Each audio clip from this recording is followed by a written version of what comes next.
Le coup de lune, Georges Simenon, Fayard, 1933.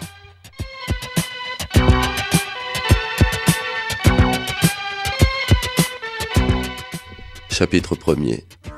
Avait-il une seule raison grave de s'inquiéter ? Non. Il ne s'était rien passé d'anormal.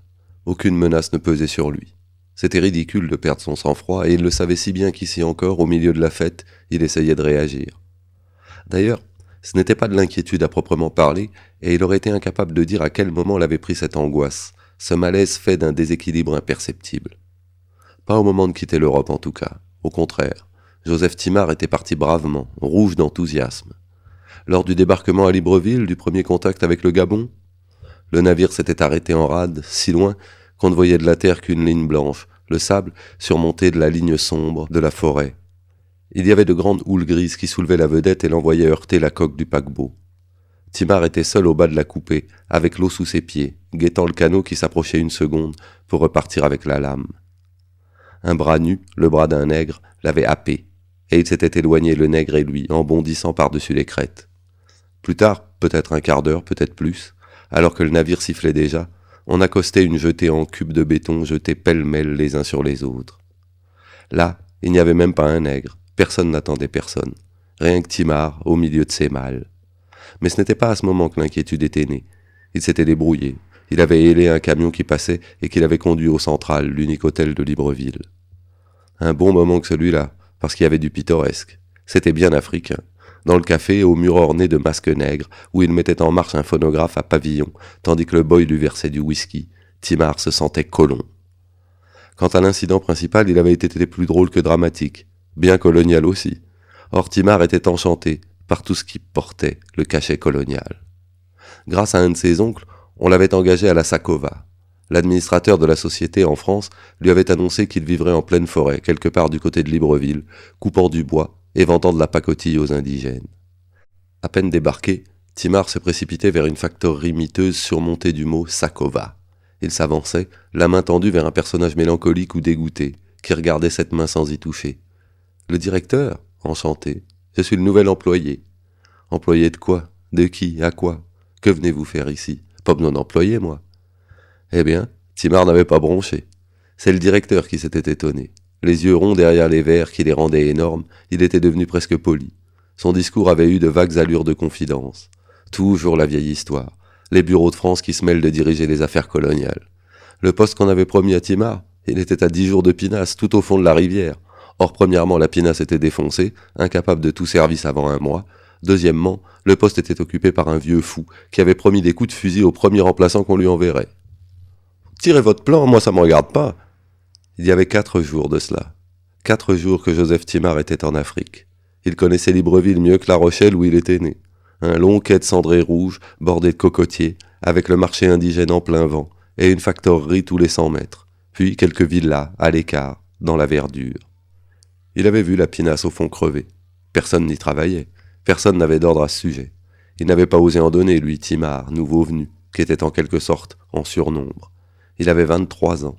Ses manières de jeune homme bien élevé faisaient rire jusqu'au boy qu'il servait à table. Aucune raison d'inquiétude ? Mais si, la raison, il la connaissait, et s'il récapitulait ainsi toutes les mauvaises raisons, c'était pour retarder le moment d'arriver à la bonne. La raison, elle était là, comme éparse autour de lui à l'hôtel. C'était l'hôtel même, c'était...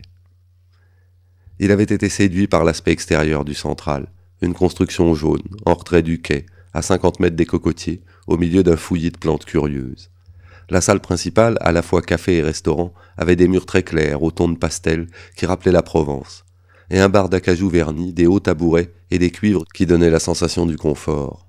C'est là que les célibataires de Libreville prenaient leur repas. Chacun avait sa table, son rond de serviette. À l'étage, les chambres n'étaient jamais occupées, des pièces vides et nues, couleur pastel aussi, des lits surmontés de moustiquaires et, au hasard, un vieux broc, une cuvette fêlée, une malle vide. Partout, en haut, en bas, des persiennes closes découpant le soleil, si bien que la maison tout entière n'était que raie d'ombre et de lumière.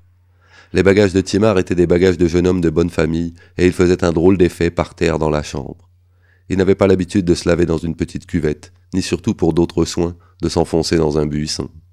Il n'avait pas l'habitude de toutes les bêtes qui grouillaient, mouches inconnues, scorpions volants, araignées velues. Et ce fut la première attaque du malaise sournois qui allait le poursuivre avec la ténacité d'une nuée d'insectes. Le soir, sa bougie éteinte, il continua à voir, malgré l'obscurité, la cage blême de la moustiquaire. Au-delà du tulle, il sentait un vide immense que traversaient les frôlements, des bruits à peine distincts, des vies ténues qui, parfois, se posaient. Scorpions, moustiques, araignées, sur le tissu transparent. Et lui, couché au milieu de cette cage molle, essayait de suivre les sons, les frémissements de l'air, de repérer les silences subis. Brusquement, il s'était dressé sur les coudes. Mais c'était le matin. Les raies de soleil étaient déjà là, et la porte venait de s'ouvrir. La patronne de l'hôtel, souriante et calme, le regardait. Timar était nu, il s'en apercevait soudain. Ses épaules et son torse émergeaient, pâles et moites, des draps fripés. Pourquoi était-il nu? Il faisait un effort pour se souvenir. Il avait eu chaud, il avait beaucoup transpiré. Il avait cherché en vain des allumettes parce qu'il lui semblait que des bêtes insaisissables gravitaient sur sa peau. C'est alors, au milieu de la nuit, sans doute qu'il avait retiré son pyjama, si bien que maintenant, la patronne voyait sa peau blême, ses côtes qui saillaient. Elle refermait la porte avec une tranquillité stupéfiante. Elle demandait « Vous avez bien dormi ?» Le pantalon de Timar était par terre. Elle le ramassait, le secouait pour en faire tomber la poussière et le posait sur la chaise. Timar n'osait pas se lever. Son lit sentait la sueur. Il restait de l'eau sale dans la cuvette et le peigne avait des dents cassées. Pourtant, il n'avait pas envie de voir partir cette femme en robe de soie noire qui lui souriait d'un sourire à la fois très doux et très ironique. « Je venais vous demander ce que vous prenez le matin. Du café, du thé, du chocolat ? C'est votre mère qui vous éveillait en Europe ?» Elle avait écarté la moustiquaire et elle se moquait de lui. Elle raillait du bout des dents peut-être, avec une envie physique de mordiller. De mordiller parce qu'il était différent des colons, parce qu'il sentait encore le lit, l'adolescence bien soignée. Elle n'était pas provocante, elle n'était pas maternelle non plus. Et cependant, il y avait de ceci et de cela. Il y avait surtout une sensualité lourde, qui imprégnait des pieds à la tête sa chair potelée de femme de 35 ans. N'était-elle pas nue sous la soie noire de la robe? Timar, malgré sa gêne, se posait la question. En même temps, naissait en lui un désir aigu, et les choses les plus étrangères à ce désir ne faisaient que le renforcer, comme ces raies de lumière et d'ombre, comme la moiteur animale du lit, et jusqu'à ce sommeil agité qu'il avait coupé de frayeurs inconscientes et de tâtonnements dans le noir. « Tiens, vous avez été piqué. » Assise au bord du lit, elle posait un doigt sur la poitrine nue, un peu au-dessus du sein, touchait une petite tache rouge et regardait Timar dans les yeux. Voilà ce qui s'était passé. Et le reste, très vite, très mal, sous le signe du désordre et de la maladresse. Elle en avait été aussi étonnée que lui, confuse à coup sûr. Et tandis qu'elle arrangeait ses cheveux devant le miroir, elle avait dit « Thomas va vous apporter votre café. » Thomas, c'était le boy. Pour Timar, ce n'était encore qu'un nègre, car il était trop nouveau en Afrique pour distinguer les noirs les uns des autres. Quand il était descendu 1 heure plus tard, la patronne était assise derrière le bar et faisait du crochet, avec de la soie d'un rose vulgaire. Il n'y avait plus trace de leur intimité brutale et forcenée. Elle était calme, sereine, elle souriait, comme toujours. « À quelle heure déjeunerez-vous » Il ne savait même pas son nom. Il était surexcité.